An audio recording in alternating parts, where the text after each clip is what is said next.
2 अगस्त 1939 उस टाइम के US president FD Roosevelt के ऑफिस में एक लेटर आता है जिसे लिखा तो लियो सिजलार्ड ने था, पर उस पे साइन आइंस्टाइन के थे।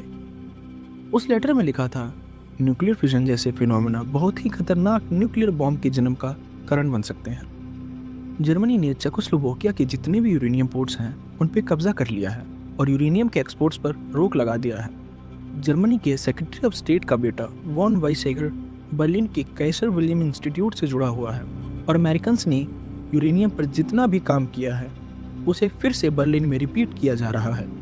क्या होता अगर बॉम्ब नाजीज के हाथों लग जाता, जानेंगे इस वीडियो में।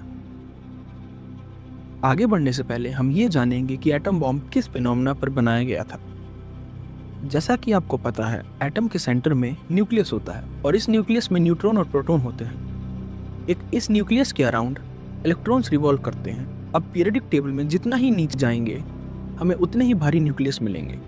अब ये न्यूक्लियस भारी होने के कारण अनस्टेबल हो जाते हैं और इसी कॉन्सेप्ट पर 1938 में ओटो हन और फ्रिट्ज स्ट्रॉसमैन ने न्यूक्लियर फिजन जैसे फिनोमेना की डिस्कवरी करी।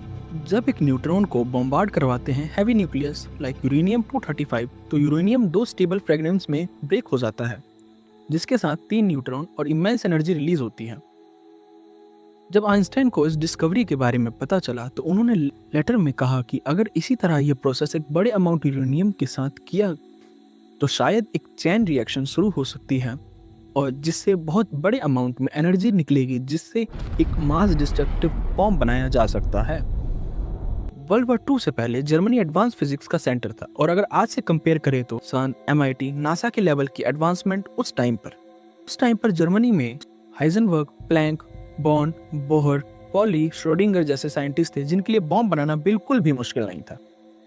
हिटलर ने उस टाइम पे चेकोस्लोवाकिया के जितने भी पोर्ट्स थे वहां पे यूरेनियम के एक्सपोर्ट्स पर रोक लगवा दी। अगर हिटलर के हाथों न्यूक्लियर बॉम्ब पड़ता तो शायद रियलिटी कुछ और ही होती।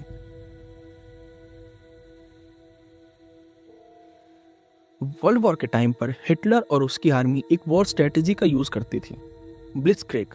इसमें ब्लिट्ज का मतलब है लाइटनिंग और क्रैक का मतलब है वॉर। इस टेक्निक को हिटलर और ब्रूटल कर देता और न्यूक्लियर का यूज करते ही उसके दुश्मनों का अस्तित्व मिटा देता।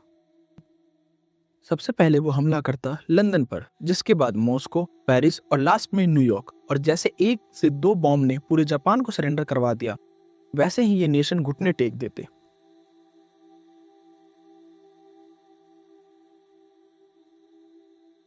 छह जून 1944 को डी डे कहा जाता है क्योंकि इस दिन वर्ल्ड वॉर 2 का सबसे बड़ा एम्फीबियस मिलिट्री इन्वेजन था, जो allied forces USA, UK, Canada, French extra ने नाजी जर्मनी के खिलाफ स्टार्ट करा था।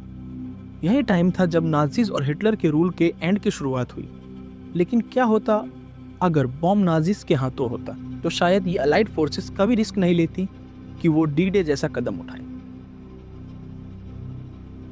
अब होलोकॉस्ट जैसी खतरनाक पनिशमेंट के बारे में खुद में एक वीडियो बनाई जा सकती है, पर इतना समझो कि हिटलर का मानना था कि ये ज्यूइश और बाकी के नॉन आर्यंस रिस्पॉन्सिबल है जर्मनी में होने वाली दिक्कतों के लिए, इसलिए वो होलोकॉस्ट जैसे टेक्निक्स यूज करता इन सभी को पनिश करने के लिए। पर अगर उसके पास बॉम्ब होता तो वो एक लार्ज स्केल पर जेनोसाइडल हरकतें स्टार्ट कर देता। हिटलर एक बार में ही ज्यूइश, स्लेविक और रोमानी पॉपुलेशन को वाइप आउट करने की कोशिश करता और क्या पता शायद कर भी देता। इस कंडीशन में जैसे ही वर्ल्ड वॉर 2 एंड होता, हमें United nation, NATO, universal declaration of human rights, Geneva convention जैसे इंस्टीट्यूट देखने के लिए नहीं मिलते।